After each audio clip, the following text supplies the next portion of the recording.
Nesse vídeo eu quero comentar um pouco sobre os AutoGPTs, que são alguns sistemas que estão sendo desenvolvidos, que utilizam o modelo GPT-4 da OpenAI como base para gerar um looping infinito. E esse looping infinito faz com que o resultado do algoritmo seja muito melhor. E muito provavelmente isso vai virar uma tendência para desenvolvedores. A minha opinião é que todo mundo vai ser meio que obrigado a usar isso para desenvolver coisas. E muita gente está apontando que esse é o futuro desses algoritmos de inteligência artificial. Então vamos falar um pouco sobre isso nesse vídeo.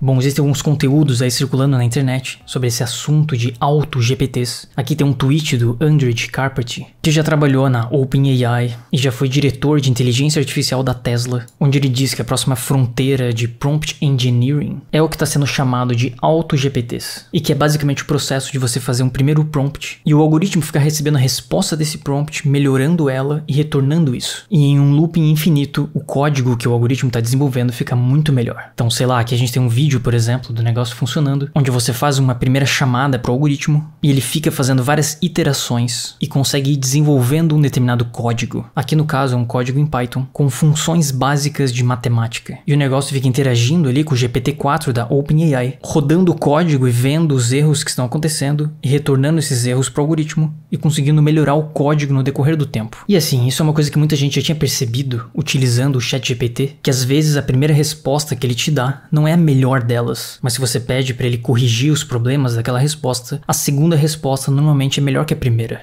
Isso acontece bastante com problemas de programação, quando você pede para ele escrever um código, por exemplo. Só que muita gente falava que isso era, na verdade, só uma aleatoriedade do algoritmo, e que as diferentes respostas do algoritmo são levemente diferentes, porque existe ali uma aleatoriedade no negócio. Então ninguém tinha uma resposta concreta sobre isso, de que realmente quando você pediu para o algoritmo revisar a resposta dele, a segunda resposta seria estatisticamente melhor que a primeira. Só que recentemente foi publicado um artigo chamado de Self-Refine, que seria o refinamento iterativo com autorresposta. E esse artigo foi publicado aqui pela Carnegie Mellon, que é uma universidade dos Estados Unidos, e também teve participação da NVIDIA e do Google também. Então, nomes de pesos aí por trás desse artigo. Mas o que eles dizem aqui é que esses modelos de LLM, na primeira vez que eles te dão uma resposta, nem sempre ela é a melhor opção.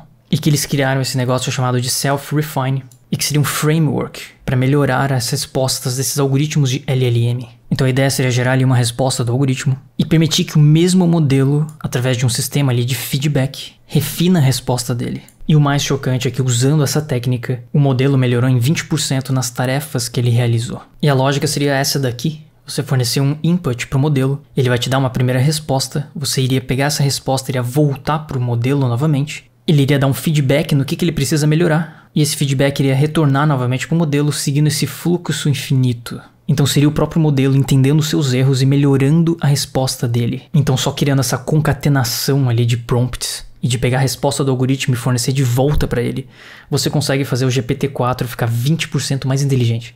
E aqui no GitHub já tem pessoas desenvolvendo alguns sistemas que utilizam essa lógica. Esse projeto open source aqui chamado de E2B, que eu acho que significa English to Bits. Isso daqui é basicamente uma IDE, uma plataforma para desenvolvimento de software que possui agentes de inteligência artificial embutidos no negócio. Então esses agentes aí com acesso a ferramentas fazem o código. Então muito provavelmente isso aqui é uma tendência, de que no fundo a gente vai dar só um empurrão, um primeiro prompt para esses algoritmos. E esses sistemas aí que criam esse fluxo de informação, que pegam a resposta do algoritmo e voltam para dentro dele de novo, para ele conseguir melhorar a segunda resposta que ele for dar, vai ser provavelmente a nova forma de desenvolvimento de software. Vai ser uma forma mais eficiente de desenvolvimento porque o algoritmo vai ficar sempre corrigindo seus erros e autoavaliando as respostas que ele está dando. E assim, isso é bem curioso. Até teve um inscrito aqui do canal que ele comentou no vídeo sobre Prompt Engineering, que tem grande chance dessa tal profissão nova aí que está surgindo, o Prompt Engineer, já está meio que fadada a acabar. Porque no fundo quem vai criar os prompts vai ser a própria inteligência artificial. A própria inteligência, ao refletir sobre suas respostas, vai conseguir racionalizar o melhor prompt para a tarefa que precisa ser feita. Então tem muita gente achando que o Prompt Engineer vai acabar já muito em breve. Mas no fundo eu acho que o Prompt Engineer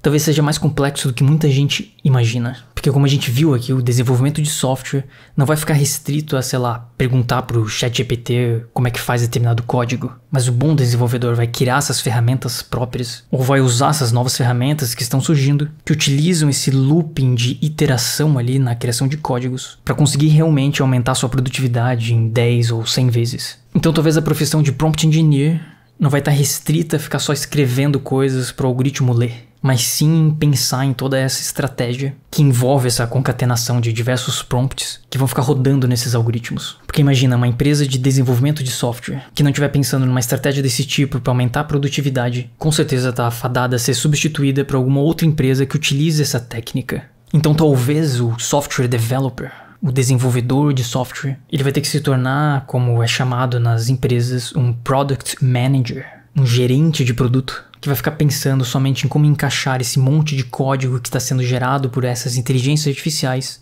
dentro do projeto que está sendo desenvolvido. O desenvolvedor não vai ficar ali focado em apenas um pedaço de código, porque isso vai ser facilmente desenvolvido por essas IAs. Então o grande lance vai estar em conseguir encaixar todo esse código que está sendo gerado em um produto que funciona e que satisfaz o objetivo da empresa. Então, enfim, esses auto-GPTs é um assunto que está bem no início, inclusive com oportunidades de desenvolver coisas relacionadas a isso. Desenvolver essas ferramentas que utilizam essa lógica para conseguir explorar o maior potencial dessas inteligências artificiais. E mesmo que você não esteja ligando para essa questão de prompts e acha que isso é uma grande bobagem, muito provavelmente você, querendo ou não, você vai estar usando uma dessas ferramentas aí muito em breve.